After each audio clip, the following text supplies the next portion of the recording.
So ఇప్పుడు కనుక మనం చూసుకున్నట్లయితే గోల్డ్ ప్రైస్ దగ్గర దగ్గర 1,52,000 చేంజ్ వరకు ఉంది. 1,53,000 దగ్గర దగ్గర అటు ఇటు ఉంది. సో ఇలాంటి సిట్యుయేషన్స్‌లో ఇప్పుడు మనం గోల్డ్ మీద ఇన్వెస్ట్‌మెంట్ చేయొచ్చా? చేయకూడదా? అనేది మనం చూద్దాం. సో ఇప్పుడు నార్మల్‌గా ఎవరన్నా ఒక ఆర్నమెంట్ కొనాలి అనుకుంటారు. ఇప్పుడు పెళ్ళిళ్ళ సీజన్ వస్తుంది కాబట్టి సో గోల్డ్ అనేది తగ్గిద్దని చాలామంది అనుకుంటారు.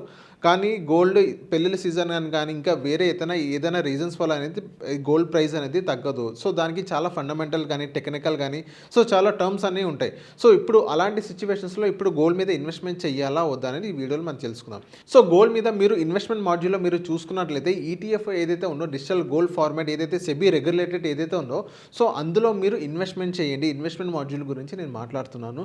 అండ్ మీరు ఏదైతే కన్జంప్షన్ అయితే మీరు చూసుకోవాలంటే కన్జంప్షన్ అనేది మీరు ఎలాంటి సిట్యుయేషన్స్ అయినా కానీ మీరు కన్జంప్షన్ మాడ్యూల్‌లో మీరు చూసుకున్నట్లయితే గోల్డ్ అనేది మీరు పర్చేస్ చేసేది.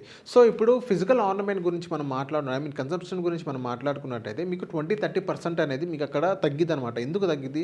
సో అక్కడ చాలా రీజన్స్ ఉన్నాయి. ఇప్పుడు గోల్డ్ మళ్ళీ మీరు రీసేల్ చేయాలనుకున్నా కానీ సో దాన్ని కరిగించి దాని ప్యూరిటీ అనేది అక్కడ చెక్ చేయాల్సి వస్తుంది.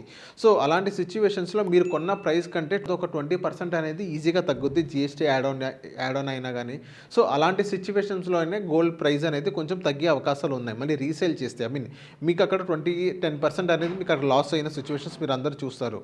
సో గోల్డ్ అనేది ఎప్పుడు తగ్గిద్ది? సో ఇప్పుడు ప్రెజెంట్ అయితే సిట్యుయేషన్ మార్కెట్‌లో 1,52,800 చేంజ్ వరకు ఉంది. సో 1,50,000 కంటే ఇంకా తగ్గితే గోల్డ్ అనేది కొంచెం తగ్గే అవకాశం అయితే 100% మనకు కనిపిస్తుంది. అదే 1,60,000 గనక క్రాస్ చేసినట్లయితే గోల్డ్ ప్రైస్ అనేది కొంచెం పెరిగే అవకాశం అయితే మనకి కనిపిస్తుంది. అండ్ నెక్స్ట్ ఇప్పుడు సిల్వర్ గురించి మనం మాట్లాడుకున్నట్లయితే సిల్వర్ అనేది 2,52,000 చేంజ్ వరకు ఉంది. అదే సిల్వర్ చూస్తున్నట్టే 2,52,000 చేంజ్ వరకు ఉంది. సో సిల్వర్‌లో వాలటాలిటీ అనేది చాలా ఎక్కువగా ఉండేది. సో ఎవరైతే ఫిజికల్‌గా గానీ, డిజిటల్ రూపంలో గానీ మీరు సిల్వర్ మీద మీరు ఇన్వెస్ట్ చేసుకున్నట్లయితే సో అందులో వాలటాలిటీ అనేది చాలా ఎక్కువ ఉంటుంది. సిల్వర్ మీద మీరు ఇన్వెస్ట్‌మెంట్ చేసేటప్పుడు కొంచెం జాగ్రత్తగా ఇన్వెస్ట్ చేసుకోండి. సో ఎవరైతే ఇప్పుడు గోల్డ్ అండ్ సిల్వర్ మీద ఇన్వెస్ట్ చేయాలనుకున్నారో ప్రైస్ తగ్గిద్ది అని ఎవరైతే వెయిట్ చేస్తున్నారో మెల్లమెల్లగా మీ దగ్గర ఉన్న పోర్ట్‌ఫోలియోలో ఎంతో కొంత ఒక 10-20% మాత్రమే ఎంచుకోండి. సో అంతకంటే ఎక్కువ ఉంచుకోవద్దని చాలామంది చెప్పడం జరుగుతుంది. సో సిల్వర్ అండ్ గోల్డ్‌లో కూడా ప్రాఫిట్ అండ్ లాస్ అనేది చాలామంది చూస్తున్నారు. సో ఎవరైతే ఇప్పుడు గోల్డ్ అండ్ సిల్వర్ మీద ఇన్వెస్ట్‌మెంట్ చేసుకోవాలనుకున్నారో ఆర్నమెంట్ రూపంలో అయితే మీరు కొద్ది మీరు ఇన్వెస్ట్‌మెంట్ చేసుకోండి.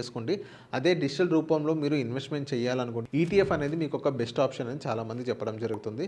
సో ఇది మీకు ఇన్వెస్ట్‌మెంట్ చేయాలా లేదా అని మీకంటూ క్లారిటీ వచ్చిందని మేము అనుకుంటున్నాం. ఇలాంటి వీడియోస్ మా ఛానల్‌లో వస్తూనే ఉంటుంది. మా ఛానల్‌ని ఫాలో అండ్ సబ్స్క్రైబ్ చేయండి.